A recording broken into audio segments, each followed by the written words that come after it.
Viewers, আজকে আমরা পুকুরে জাল দিয়ে বিশেষ কৌশলে মাছ ধরব।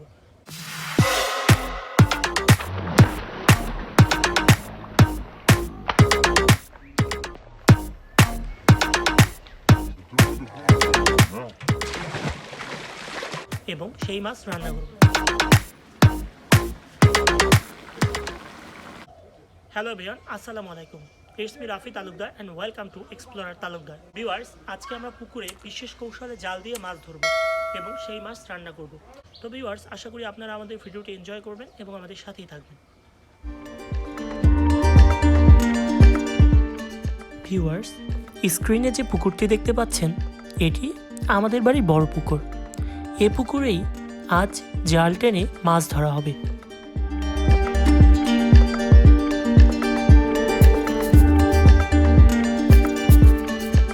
শুরুতেই জালকে বিশেষ কৌশলে প্রস্তুত করা হচ্ছে।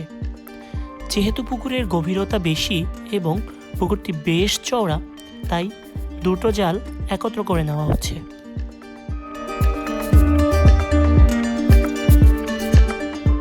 আমরা বাংলাদেশের প্রাচীন একটি প্রবাদের সাথে সবাই পরিচিত, মাছে ভাতে বাঙালি। নদীমাতৃক বাংলাদেশের মানুষের মাছ প্রিয় খাদ্য। এদেশের নদীতে বিভিন্ন প্রজাতির প্রচুর পরিমাণে মাছ পাওয়া যায়। তাছাড়া ভোজন রসিক ও শখপ্রিয় বাঙালি বাড়ির আঙিনার পুকুরকে মাছ দিয়ে পরিপূর্ণ করে রাখে। এটা গ্রাম বাংলার ঐতিহ্যও বটে। আমাদের বাড়ির আঙিনা এর ব্যতিক্রম নয়। সে যাই হোক, আমাদের জাল কিন্তু মাছ ধরার জন্য প্রস্তুত হয়ে গিয়েছে।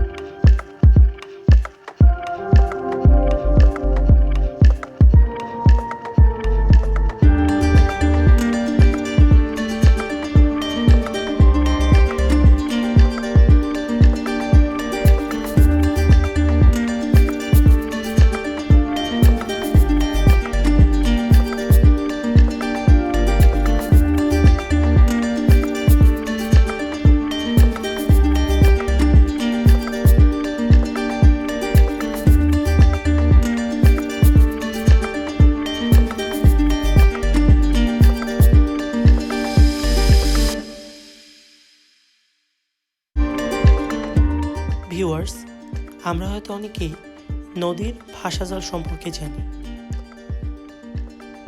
ঠিক কিছুটা অনুরূপ প্রক্রিয়ায় জালের নিচে ইট বেঁধে এবং কয়েকটি পাতিলের সাহায্যে জালকে ভাসিয়ে রেখে পুকুরের এপার থেকে ওপারে টেনে নেওয়া হবে।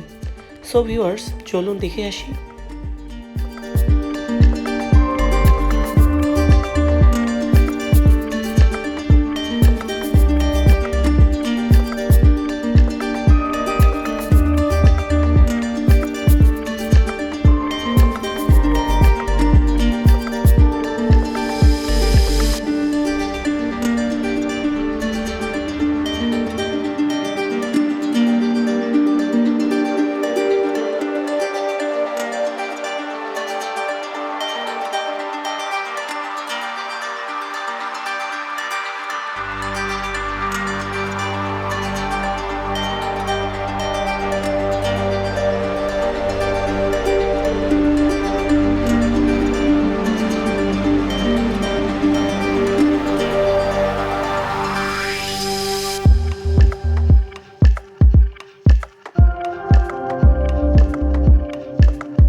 মাছের ঝাপাঝাপি দেখে হয়তো এতক্ষণে বুঝিয়ে ফেলেছেন আমাদের জাল কিনারায় চলে এসেছে।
আমাদের মাছ ধরা কিন্তু শেষ, এবার মাছ রান্না করার পালা।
মাছ রান্না কিন্তু একদমই শেষের পথে।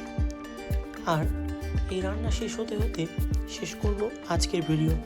আশা করি আজকের ভিডিওটি আপনাদের ভালো লাগবে। আর যদি ভিডিওটি ভালো লাগে দয়া করে আমার চ্যানেলটি সাবস্ক্রাইব করে বেল বাটনটি বাজিয়ে দিবেন। সেই সাথে লাইক, কমেন্ট ও শেয়ার করে আমার চ্যানেলের সাথেই থাকবেন। অসংখ্য ধন্যবাদ।